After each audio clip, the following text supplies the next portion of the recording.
¿Qué tal? ¿Cómo están mis estimados jóvenes y señoritas de San Vicente de Paúl, específicamente de segundo de bachillerato? Hoy en nuestra clase de filosofía mencionaremos, para terminar, el tema del utilitarismo, sus cuatro puntos de error, sus problemas. Continuaremos con Kant, la buena voluntad, el esencialismo y lo contrario, el relativismo ético. Y finalmente el teologismo. Así que vamos allá.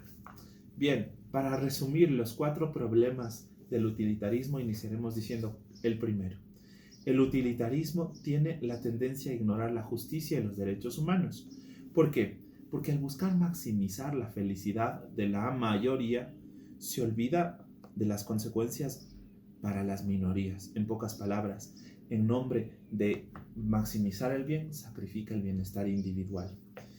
Por ejemplo, cuando esto se aprueba en el hecho de las torturas a criminales o los experimentos humanos para encontrar cura a diversas enfermedades, un tema que ya debatimos la semana anterior.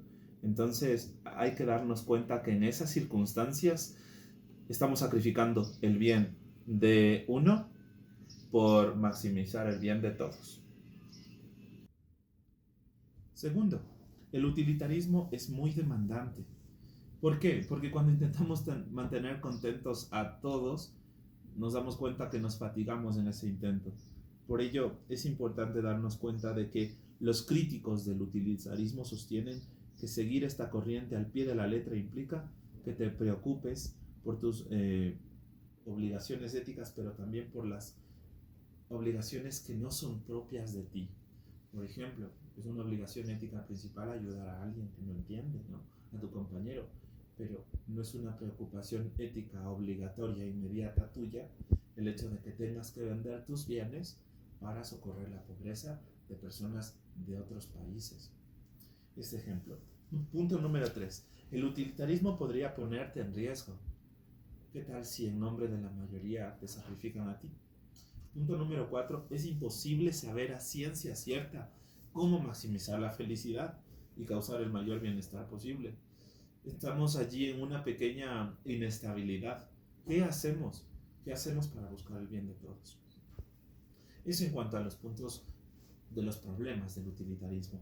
Avanzamos ahora con un experto en filosofía, un grande mencionado en filosofía, y es Kant. Kant y la cuestión de la buena voluntad. Hay personas que realmente han luchado contra el utilitarismo de manera intelectual y filosófica. Kant, Immanuel Kant, es uno de ellos. ¿Por qué? Porque él propone algo y dice lo siguiente. La buena voluntad. Tener una buena voluntad es la acción de actuar de acuerdo a los principios morales, otro tema importante para Kant, que están justificados por la razón. La buena voluntad está vinculada al sentido del deber. Y entonces, ¿qué dice Kant? Si tú buscas actuar de acuerdo a tu conciencia, a tu voluntad, no te preocupes de todas las consecuencias, ni te hagas cargo de ellas. Así le da una bofetada al utilitarismo.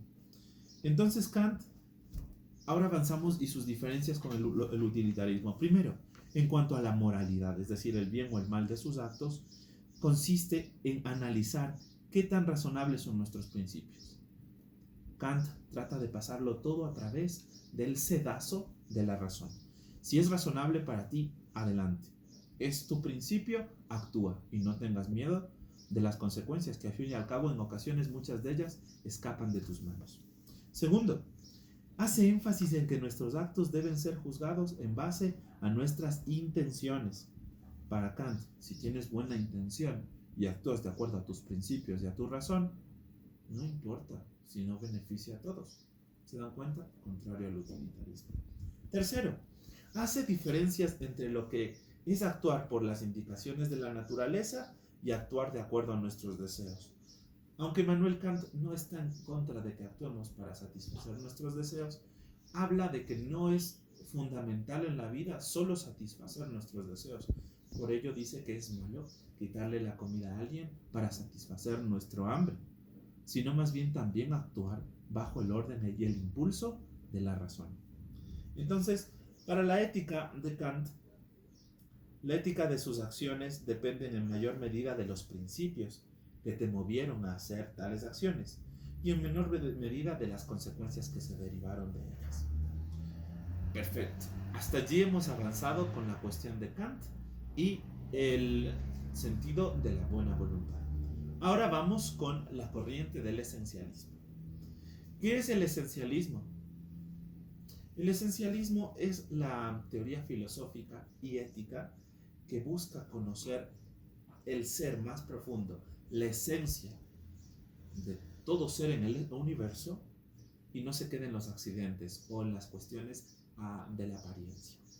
Bien, el esencialismo, entonces por ello dice que el ser humano, pese a sus acciones, etc., siempre debe ser conocido por su esencia, su espíritu.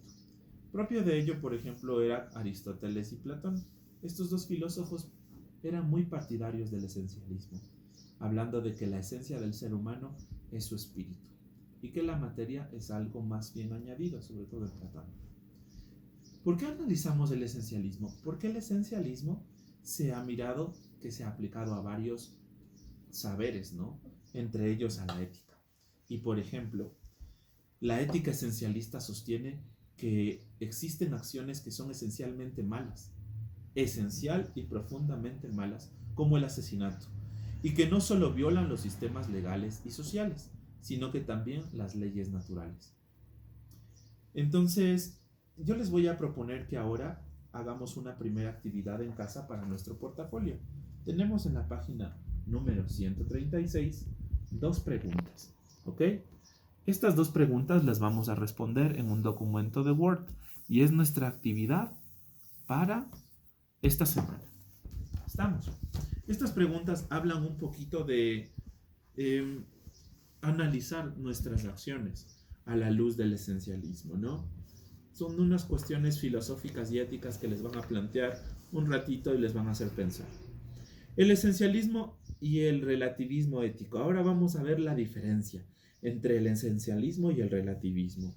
El relativismo ético cree que en el hecho de que las normas éticas o morales son cambiantes y que en sí no podemos decir que algo es malo o es bueno.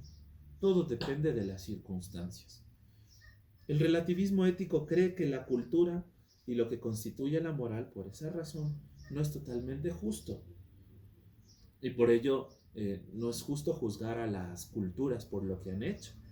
Y aquí sí se plantea un problema importante. Por ejemplo, el infanticidio que se dio en la cultura de Esparta nos muestra de que existen realidades que son esencialmente malas. Y por ello el relativismo en ocasiones tiene puntos en los que cojea. Por ejemplo, ¿qué sucedía con el relativismo, con el infanticidio en Esparta? Nos menciona en nuestro texto. A los niños que se consideraban enfermos o no fuertes como para la guerra, en cuanto nacían, se los dejaba morir. Por ello nos planteamos esta cuestión de todo es relativo. Decía un amigo cuando estudiaba filosofía y analizábamos el tema del relativismo, si todo es relativo, ¿por qué la ley del relativismo no es relativa? O parafraseándolo, si todo cambia, ¿por qué no cambia la ley del cambio? Bueno, es una cuestión que nos lleva a poner frente a frente al relativismo y al esencialismo. Ahora, en resumidas cuentas, ¿qué busca el esencialismo?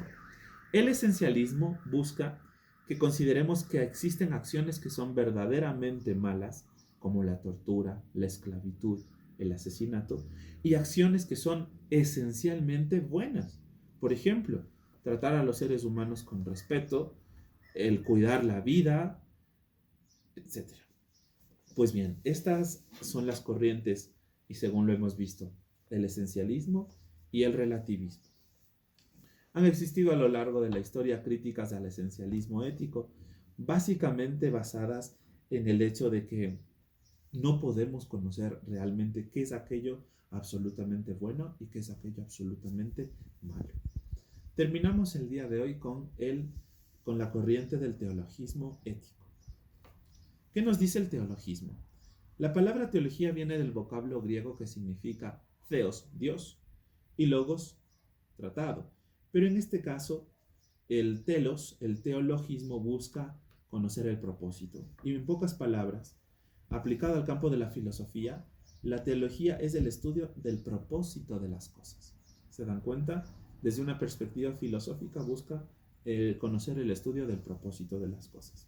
Cuando decimos que un fenómeno es teológico, significa que no se trata de algo que ha sucedido al azar, es decir, que ha tenido una intención específica, es decir, una causa.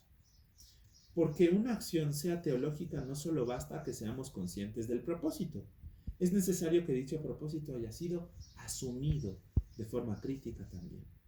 Por tal razón, un proyecto de vida, por ejemplo, un proyecto de vida teológico es contrario a los estilos de vida irreflexiva o inconsciente, donde las personas viven sin ningún propósito. Finalmente, quiero agradecer por su participación en esta clase. La tarea que yo les he mencionado es lo que les he dicho de la página número 136, este diálogo que debemos tener si queremos en casa con los familiares o a través de alguna red social con unos amigos. Elaboramos un documento de Word, por favor, y me envían para revisarlo. Y esto, no se olviden, es parte de nuestro portafolio. Y lo que vamos a hacer en nuestro texto es este taller de la página número 140. Este taller de la página número 140. Terminamos y por favor me envían una fotografía. ¿Cuándo es la fecha de entrega? Es el día viernes. Entonces tenemos tiempo suficiente el día viernes hasta el mediodía. No. Hasta las 3 de la tarde. Me van a enviar el día viernes estas dos actividades. No se olviden que la una es fuera del texto, en Word, y la otra es en nuestro taller. Yo quiero agradecerles por su participación, ha sido muy buena y espero que la filosofía forme nuestra vida, que es lo más importante, porque del entendimiento seguimos a la razón y a la vida. Que tengan un bonito día.